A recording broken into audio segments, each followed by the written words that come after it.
A fond farewell to Hugh Hefner. He died at 91, but before he left the earth, he made the world safe for naked ladies and unmarried sex, and naked ladies having unmarried sex.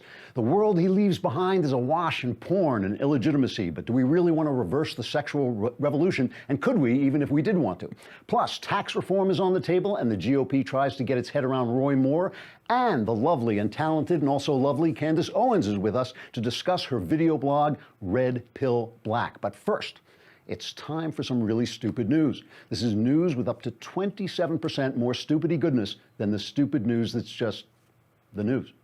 Let's begin with word from Saudi Arabia that women in that country are finally going to be allowed to drive. The liberalizing move comes hot on the heels of the nation's abolition of slavery in 1962.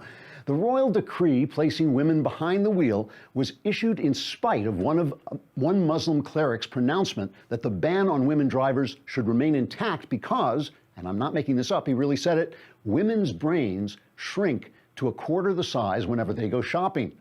But the science deniers in the Saudi court wouldn't listen to the man, and they gave women the car keys anyway. So now a bunch of quarter-brain girls peering out through the narrow slits in their burqas will be careening around the roads like pachinko balls. But in light of the obvious dangers, the Saudis have decreed the women will only be allowed to drive in Jewish neighborhoods.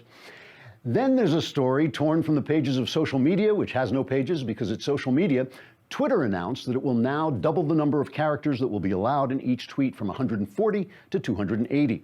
Twitter apparently felt that too many people were being forced to edit and organize their thoughts and develop a concise sense of humor, and that what social media really needed was more random bloviating and rambling hate speech. One big advantage to the change, of course, is that we'll finally get to hear from Donald Trump in depth. For instance, now that Trump can use more characters, we'll find out what he meant when he sent out a tweet that ended, "As for North Korea, I have decided that I am declaring war." Plus, we'll get to hear the end of the sentence that Hillary Clinton is really a little, who knows where he was going with that. Finally, the New York Times, a former newspaper, has been working hard lately to make it seem like 20th century communism was really great. The ideology was responsible for at least 100 million murders, which is even more people than Donald Trump killed when he criticized the NFL. Nonetheless, the Times, which can't find anything good to say about Trump, keeps finding wonderful stuff to say about communism. They recently ran a story called "Why Women Had Better Sex Under Socialism," and another called "When Communism Inspired Americans." And this week, they unleashed the headline, "For all its flaws, the communist revolution taught Chinese women to dream big."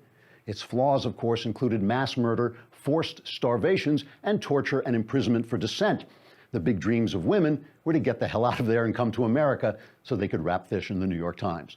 That's the stupid news, and if the news isn't stupid enough for you, just wait. Trigger warning, I'm Andrew Klavan, and this is The Andrew Klavan Show.